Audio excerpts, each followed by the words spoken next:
Welcome, ladies and gentlemen, to Between the Lines. My name is Odie, and I'm here with you guys hang for the second formal opening of Between the Lines here. And you notice my screen's blank. Normally I have a guest here with me today, but it is just me today on the show. But we're going to make the best of it here. I love having someone to chit-chat with because as awesome as I am as a radio host, no, I'm just kidding. I tend to do better when I'm going to turn myself down because I'm actually a bit hot for what I like myself at. But when I'm doing a show, I typically like to have some feedback, right? So that it's not just a one-way conversation, even if it is just with one other person as I'm getting ready, you know, to do stuff. Anyway, but what I really wanted to do is just have a normal show for what you guys are doing.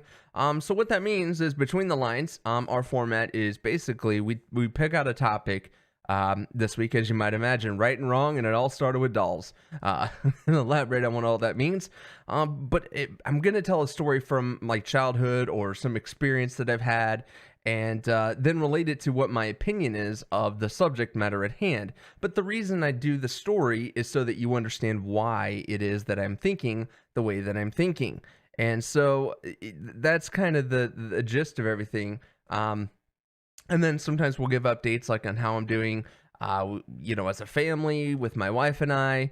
And, you know, it's just a way for us to be able to, you know, have that kind of communication so you guys can see that, hey, I'm a real person just like you guys, and I have experiences and what's going on. And so at the end of the day, then you kind of see, well, even if I don't agree with what, you know, what I said, then you at least understand what I'm coming from, and maybe we bring together so that way it's not so polarizing, or it has to be a right or wrong, or a certain way is the right way to think on the particular subject matter.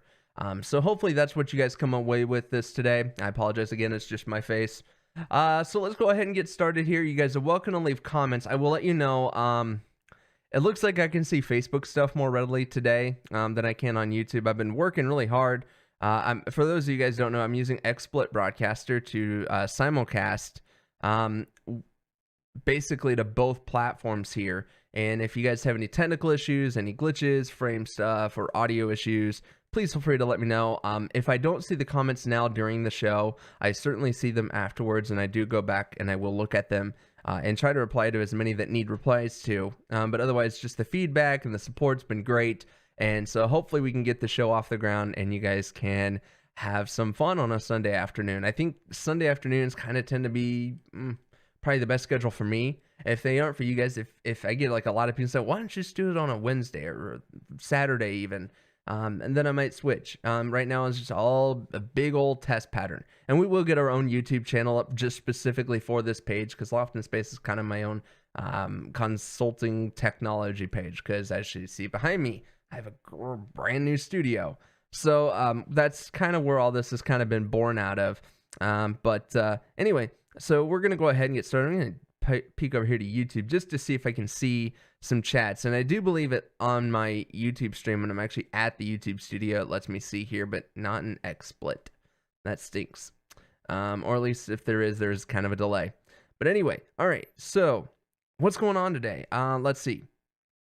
So the big story of the week is, as many of you guys know, that I have some significant health challenges that are going on. I am suffering from kidney disease as the result of a genetic disorder called Alport syndrome. And it affects the collagen in my DNA, which affects my kidneys. And for a lot of people, it would affect their hearing. I did not have hearing loss, but I do have some eye abnormalities. You guys notice my eyes kind of move around left and right a little bit. As an nystagmus is the result of just some early childhood stuff. Because I had so many surgeries early on as even a young baby, and a lot of those carry on even to today.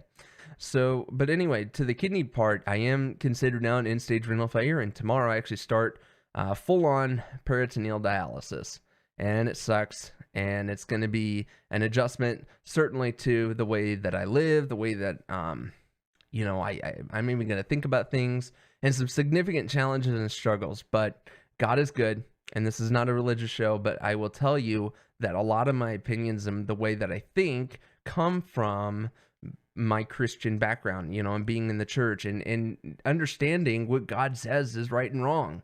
So, and God doesn't always give us every single example of what's right and wrong. And I'm going to point a few of those out here during the show. But it guides a lot of the faith. And I know God's got me in this whole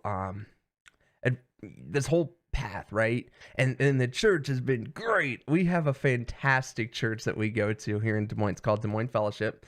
And they are amazing people. So I'm giving them a bit of a shout out here. So if any of you guys are watching from the church, thank you guys. And I hopefully will not have some rebukes coming. Now, too, we were talking about that today in church too. How do you rebuke someone when they're wrong? How do you correct behavior? And you do it with patience, love, and a lot of patience, and you do it in a way that glorifies God, and it's not a shout, it's not a harsh rebuke. And I'm really bad at this, even with my own kid. It's just hard not to want to just make them go away for a little bit, right? They just get on your nerves, and you want to snap a little bit. And so when I was a kid, I never really understood that when I would get in trouble, but now as an adult, I really do understand that concept of sometimes mom and dad just need to be left alone.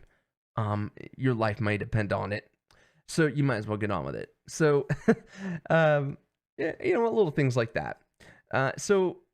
And our kid, he's a good boy. He's going to be 4 in a couple months here in April.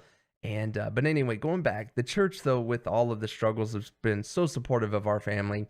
And, I'm not going to go elaborate too much in this part, but we actually were nominated for a contest because our furnace was given out, and people at our church knew that. They nominated us for this contest to win a free furnace, and we actually won a free furnace. They selected us, and their nominating committee, and they came in this last week, and they put it in, and our house has never been warmer, even on a cold day and snowy 2 to 4 inches here in Iowa right now, and our house has been nice and warm and toasty, especially here in the studio. With having my bright lights on in front of me, as you can see here. This is actually one of our security cameras. It's one of the cool things about Ethernet-based security cameras is you can take their video stream and actually use it here in XSplit Broadcaster as an RTMP stream, which is really technical. By the way, so if any of my Loft in Space tech fans are watching, this is about as much tech as you're getting out of me today. So enjoy it while you can, because that's about it.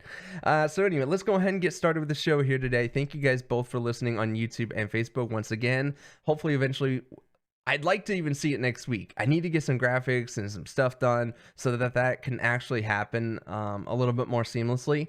But the plan is definitely to have our own YouTube channel and Facebook page specifically for these weekly live streams, and Loft in Space will continue to get tech videos. I'm still working on the basement remodel videos. I'll be honest with you, as a personal note, I've been exceptionally tired this week. The first week of doing in a dialysis exchange with peritoneal dialysis, just even one exchange, like the afternoon, I'm still tired. I'm not used to this. And so I haven't had, to be honest, a lot of energy and motivation. I sleep a lot in the afternoons, even though I would like to be using that time even though my kid's napping in the afternoons, thankfully.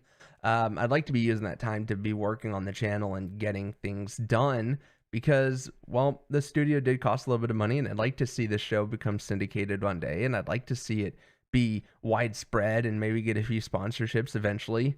That's kind of the goal. And I don't want to get rich off of it, but I just want to be able to kind of break even, And so, but at the same time, I have a personal mission.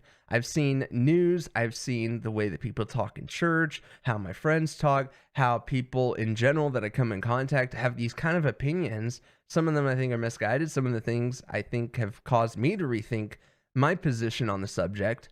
And that was what this whole thing was about. I'm getting so mad at how polarized our society has been. It seems like right, wrong, and the gray gets a little bit more fainter, and there's just emptiness. And so Between the Lines has really evolved for that. I want to empathize with those who I may disagree with and try to understand their viewpoints, even if it doesn't necessarily change my mind. I don't want to get into an argument about it or a debate about it, but I want you to know that at least I'm willing to listen to what you have to say. Even at the end of the day, I don't necessarily agree with it for my own reasons. Likewise, I'm telling you guys history about me and some stories and my experiences and how they developed to the way that I think. And that the point of this is if you do agree with me and you like, holy cow, someone finally actually says it the way that I'm saying it, the way that I'm thinking about it, then maybe you come away with a better appreciation and you make your day a little bit better. That way, when you watch the news and you see the polarizing or you hear someone in the community, your friends, and they're just so off in left field or right field, and you're just like, it's not that dramatic. Where's the compromise, basically? I'm looking to appeal to an audience who sees the compromise still in society and still sees the good in everybody, despite how your opinions are and what you believe. I'm trying to reach you and make a bridge there, rather than just say, "Oh, you're wrong, and I don't agree with you, so I don't want anything to do with you." That's not my opinion. That's not my taste, and I'm tired of people really extending that. Okay, so enough about all that. So today's topic, right and wrong, and it all started with dolls. So here's the story portion of our show today. So when I was a little kid, really little, so I came from a mom and dad who were separated by divorce when I was 5 years old. Not going to go into that for my dad's sake, and my mom also is now since deceased. So there's really no point in dragging a bunch of irrelevant parts of the story to what I'm going to be talking about. So I may be somewhat vague in certain issues, and that's just to respect those who I may be talking about as it relates to me in the story that I'm telling. So, all right. So when I was a little kid, my parents were separated, and so my mom actually had to work 3 jobs just to support everything going on in our lives, my medical bills and all of that. And now as an adult, I understand how expensive medical bills are and all those surgeries, all those contacts. Anytime I used to wear contacts when I was really little anyway, and I'd rub my eyes and they'd fall out and I didn't know them. And my mom would get so mad, and I never understood it. And it was because those contacts were insanely expensive. But also, when she also had to give me to a sitter, and she was paying for childcare, sometimes for 2 to 3 sitters and at a time, and whether it be a weekend or anything like that. So here's the story, and this doesn't necessarily cover the bigger picture of right and wrong. This gives you a little snippet or an example, and there's other things too in my life that have formed my opinion of what's right and wrong. But I want to give you an example of where there may be a sense of a gray area that even the Bible doesn't even talk about this, okay? And I try to find something that the Bible doesn't necessarily talk about other than leaving childish things behind as you grow older, right? That's about the extent of I know. If you guys know of another verse that kind of dictates our role with man and wife, but what I'm talking about today are toys, things you do as a child, things you played with, as a little tiny example of where the gray area still exists and what both sides of this opinion are. And it's not to get on a whole thing about toys, boy toys, girl toys, or anything like that, but it's what we are taught as a kid as right and wrong, and what does it say about us today, and what does it say about me as a parent now with my own kid now. So back to the story. When I was a little kid, stayed at a lot of sitters, and my mom always wanted me to kind of be the boy. And even though I was in radio, at 5 years old, I had my own radio, and that was really my favorite toy, if you want to call it that. I loved radio. I would listen to it hours and hours on end. That was my favorite thing. I had other toys too. I had I remember a toy dinosaur. I had this die-cast F-150 truck toy. It was like a replica my granddad had gotten me. A whole bunch of things. I had fire trucks and police cars and all the typical things that boys, around the 4 or 5 year old range play with, right? But anyway, a lot of times though, I would spend time at a sitters. And at the sitters, it always seemed to be like there was a lot of girls around. I seemed to be the only boy that was being watched a lot. And so I was like, what am I going to do? I don't want to be sitting here playing, but all the girls just want to play with dolls and ponies. And I'm sure if my wife were down here, she could tell you all the toys that she played with. I think a lot of them were like toy horses and stuff like that, right? Pink butterflies, girly girl stuff like that, right? Or what we call girly girl stuff.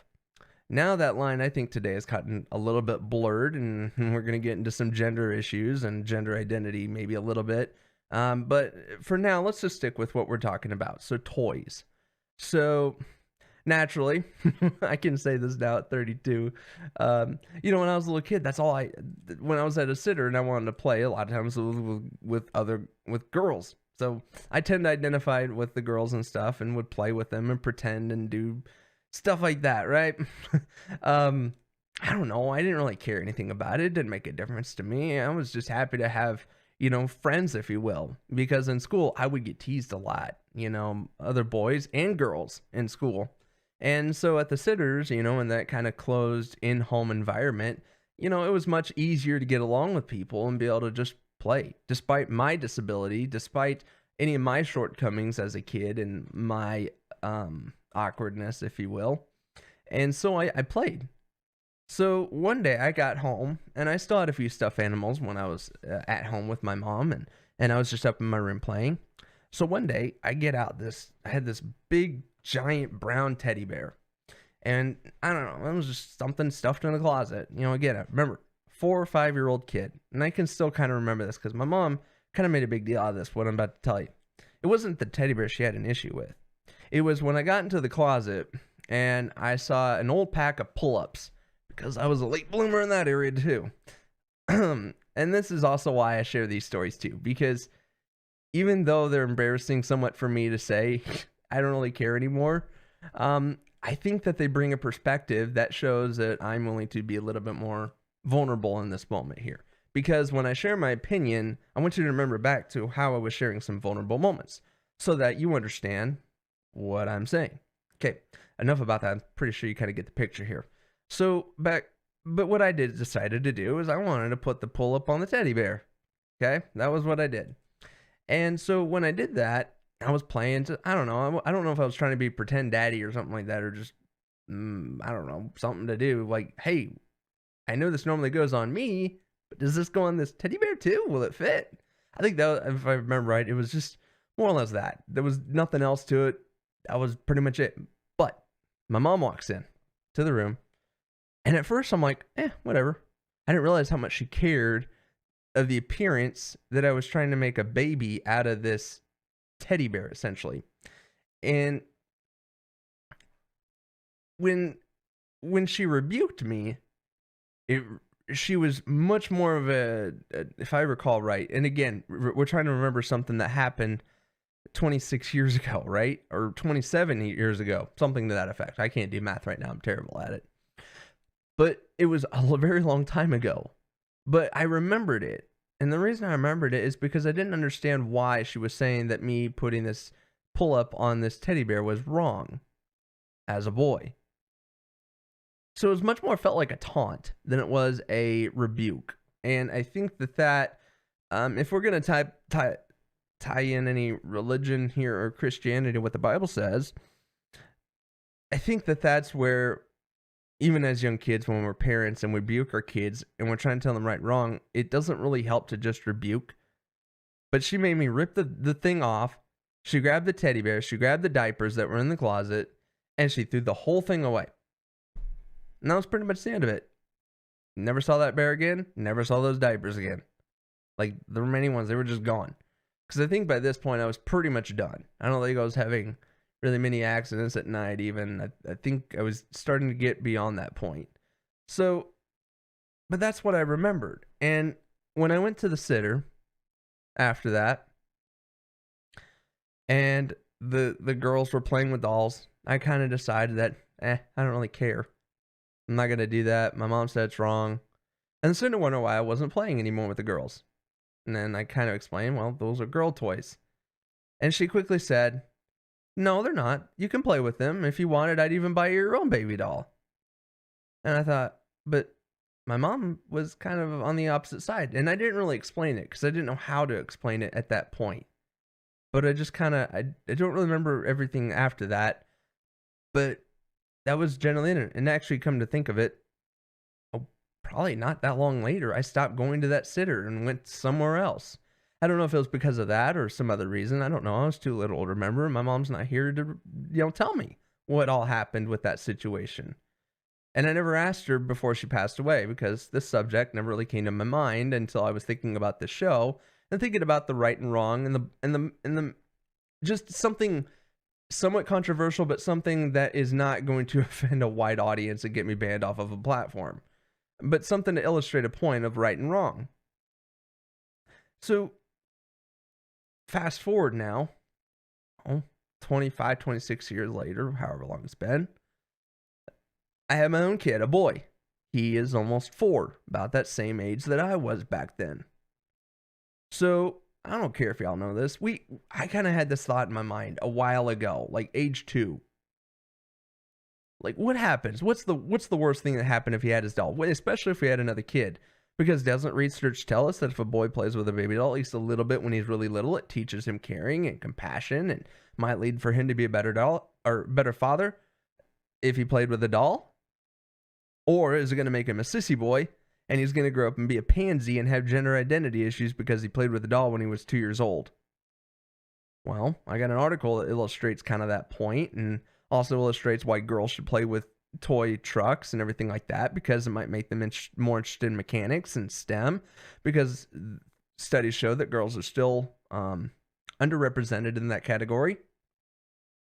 So what's the big deal here with the toys? And why is it that parents kind of get on both sides of the fence here?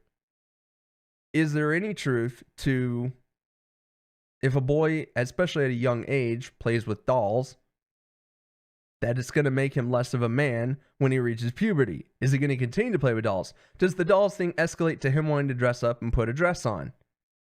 Well, I couldn't really find anything that really illustrated that. What I could find is, what does the culture around the person tell them about identity, about toys, about right and wrong, of having those things or not playing with those things? Well, again, I think it comes down to what our parents tell us. So is it a slippery slope if a boy plays with a doll that is going to end up trying to be transgender, for example? You know, you don't really know. I think what it is, and the article did go on to say this, it's a balance. Let the kid have a little bit of everything, right? Make sure he's playing with trucks, teaching him how to have a frisbee so he has balance. In fact, let me come over here and show you this. I was going to wait till the end to show you guys this, but let me get to my second screen here. Here we go. So the danger for boys playing with dolls, and this is kind of a mom website, so you'll forgive a dad for looking at some of this stuff, but what I found interesting was the very, very last paragraph, and I'm going to have to move my mic around here, so I apologize for any mic noise that you guys hear. I'm going to try this too carefully. But I'm going to quote here, just so no plagiarism or anything like that, and you guys can see where I'm quoting the source from. So, are there dangers associated with girls playing with trucks or boys playing with dolls? The potential danger is that the children who are deprived of a balance play experience may miss out in important development play. The only real danger is that a child who does not get to play with a wide variety of toys may miss out on a lot of learning and fun. And I like that. And I think that really sums up, at least in this small little snippet of a story that I'm trying to show you, of right and wrong. It's a balance, right? So if your 2-3-year-old boy goes into a nursery playroom and picks out a baby doll, try not to rebuke him too much. That's my opinion. Just let them be with whatever, for at least while they're little. I think there is an age where some of that stuff needs to stop. And you need to start, as they understand more and can develop more, I think that you need to start teaching them and letting them learn about more life skills than one particular genre of toy and whatever not. The other little thing I wanted to touch on here is how some of our culture of right and wrong has changed.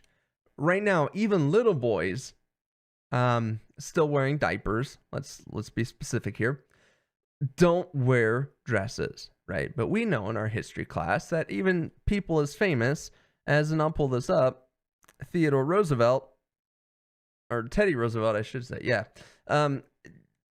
wore dresses. And the reason back then, especially going back to the Victorian era, is that a lot of boy clothing had a lot of little fastenings and different suspenders and things like that. Things that were really hard to get on a child, especially as they were learning to be potty trained. Therefore, dresses were the more logical choice to make moms and maybe even dads' lives easier when changing soiled underwear, because Pampers didn't exist back then. So that is why it was a functional decision.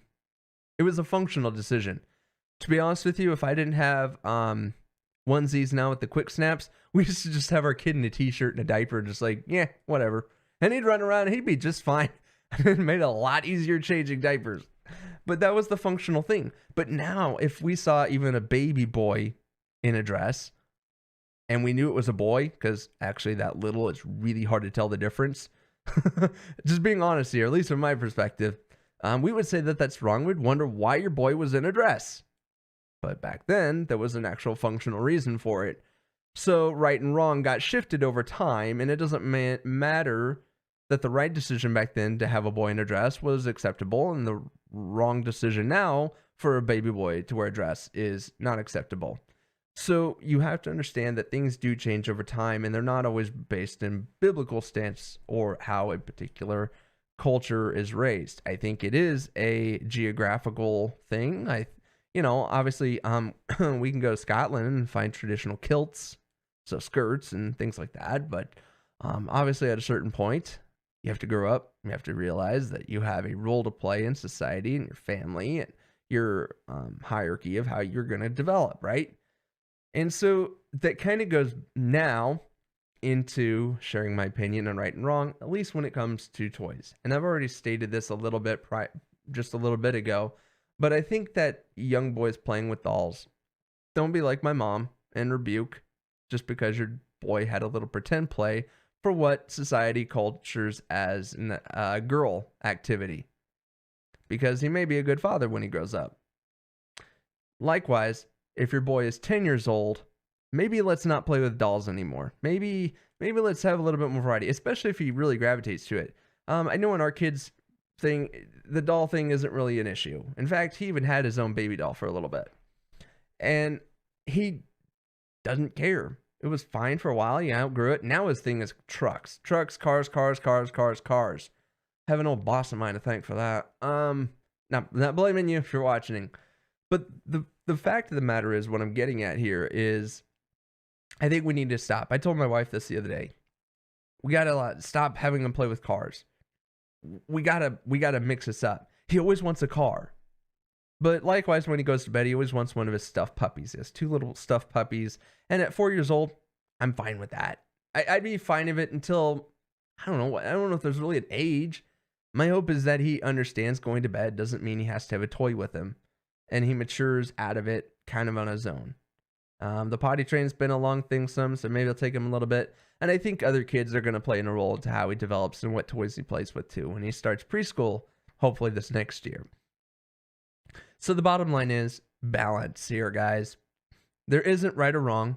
I don't think you should private yourself. And I can say this as a father. And if there's other guys watching here who really want your guys to be all about trucks and mudding and because I got a lot of redneck friends. Just understand that your boy's not going to be a sissy because he played with a doll once. Okay? It's not how this whole thing works. It's a balance. But also understand that girls can play with your trucks too, as we've become very much more accepting of that. And that's kind of the point I wanted to make. Can I tackle an entire what's right and wrong in society? No. But when you think about this little snippet of what I've talked about today, hopefully you will get a better understanding of kind of how to think about it and how you were raised. What things factored into the way that you view it? Do they change over time? Yes, they do. But you still remember them and you still hold on to them. And it's about what you believe was right because, well, let's face it, nostalgia, remembering how we were as a kid, how we grew up, and those experiences play a big factor in how we decide what's right and wrong. So whether it's toys, whether it's political opinions, or whether it's, your religious views, understand that you were predisposed to a lot of those feelings that you have as a kid. And whether they're positive or negative experiences when you were growing up or even as a young adult or what you're taught in school, play a factor, and you shouldn't be ashamed to think the way that you think. However, there is right and wrong, because in the larger scheme of things, we've had a right and wrong standard since before we were on this earth. When the earth was first formed, it took God 6 days, and on the seventh day, rest, and it was all good. It's all right. It was all as it should be. Remember that everything went wrong when Adam and Eve sinned. Eve took the apple, Adam didn't stop her, and let the devil deceive them. Think about what God says is right and wrong, because there are a lot of other issues that he does say what's right and wrong. Otherwise, pray on it, think about it, talk with your spouse or family or loved one, be open to discussion, and at the end of the day, remember, arguments don't solve anything. Debates don't necessarily solve everything. If God's going to change a person's heart, he's going to do it through their heart. Okay? That's how this whole thing works. I hope this has been helpful for you guys. I'm going to wrap the show up today, and hopefully this brought you a little bit together. Hopefully there's someone out there who thought, wow, that's exactly how I thought. How come no one else wants to say this or share this side of the story? And hopefully I was that person for you today. Please be sure to like and subscribe this video here. I really appreciate every single one of you. We will have our own channel, hopefully next week. Until then, God bless, guys. Take care.